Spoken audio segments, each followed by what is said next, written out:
Speaker, for the purposes of debate only, I yield the customary 30 minutes to my very good friend, the distinguished gentleman from Massachusetts and ranking member of the Rules Committee, Mr. McGovern, pending which I yield myself such time as I may consume. During this resolution, all time yielded is for the purposes of debate only. I ask unanimous consent that all members may have 5 legislative days in which to revise and extend their remarks on House Resolution 712. Without objection, the gentleman is recognized. Thank you, Madam Speaker. Madam Speaker, last night the Rules Committee met and reported out a rule, House Resolution 712, providing for consideration of H.R. 4365, the Department of Defense Appropriations Act for fiscal year 2024, under a structured rule. It provides 1 hour of general debate, equally divided and controlled by the chair and ranking member of the Committee on Appropriations or their respective designees. It also makes in order 184 amendments, more than 75% of those eligible for consideration. Finally, it provides for 1 motion to recommit.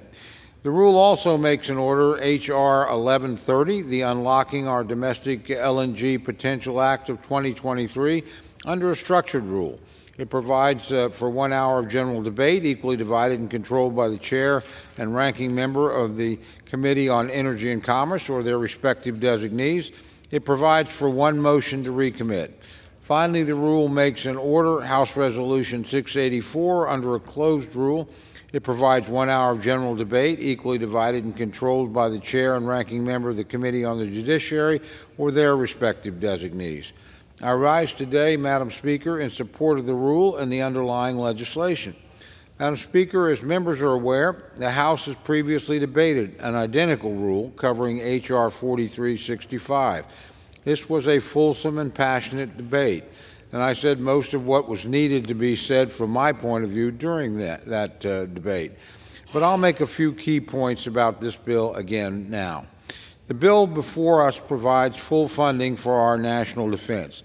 It appropriates $826 billion in new discretionary spending, which is a modest increase of $300 million over the President's budget request of nearly $29 billion, or 3.6% over the FY 2023 enacted level. Madam Speaker, this truly is a good bill, one that I think the House can and should be proud of.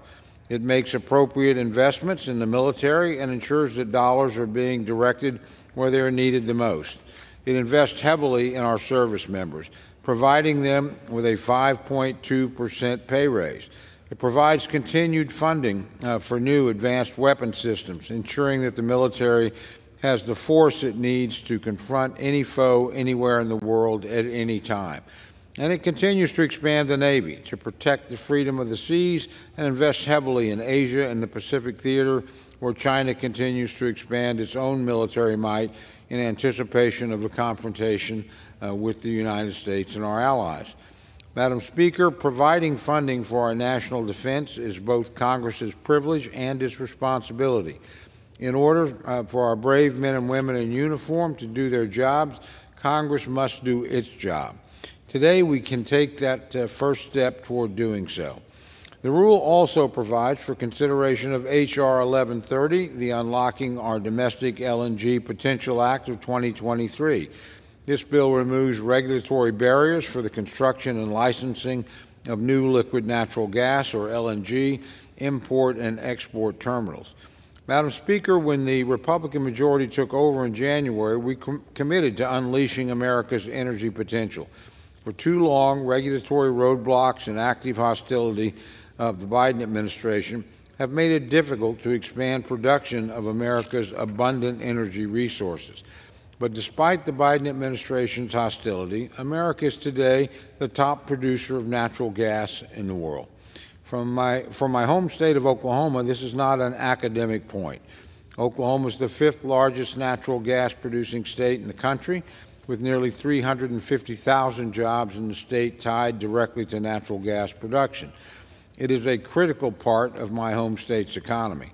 In recent years, innovation and new technology have revolutionized and expanded the production of natural gas, both in Oklahoma and in the United States as a whole. The people of my district are very proud to be part of that revolution.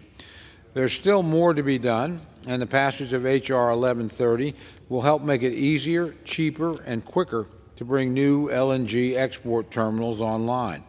It's no exaggeration to say that American natural gas is a critical part of the world's energy mix, particularly in Europe, which previously sourced much of its natural gas from Russia, and we're capable of achieving more. The end result will be a strong future for us as we create more high-paying jobs and maintain America's energy independence, and a strong future for our friends and allies around the world who can source their energy needs from us rather than from vicious dictators like Vladimir Putin. All in all, this is a strong bill, one that I'm certainly proud to support. Finally, the rule makes an order, House Resolution 684, which condemns New Mexico Governor Michelle Lujan Grisham for her executive order attempting to subvert Second Amendment rights of New Mexico citizens. As members are aware, earlier this month, Governor Grisham issued an executive order purporting to suspend the right of New Mexicans to open and concealed carry of firearms. Governor Grisham claimed that this was necessary in order to deal with a public health emergency. Of course, this claim is patently absurd. Now, there is not now, or there never has been, a public health emergency an exception for constitutional rights. The right of Americans to bear arms is protected by the Second Amendment to the Constitution, and a constitutional right cannot be subverted at the whim of an elected official. Last week, a federal judge in New Mexico agreed and issued a restraining order blocking implementation of this patently unconstitutional order. Governor Grisham has rightly received condemnation on a bipartisan basis for her actions. House Resolution 684 will give all members of Congress an opportunity to do so officially and on the record. It's always appropriate for the House to take time to reaffirm our values as a country and to protect the constitutional rights that form the foundation of our republic.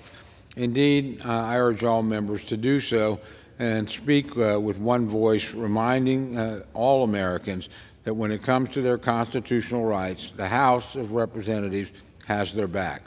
Madam Speaker, I urge members to support both the rule and the underlying bills, and I reserve the balance of my time.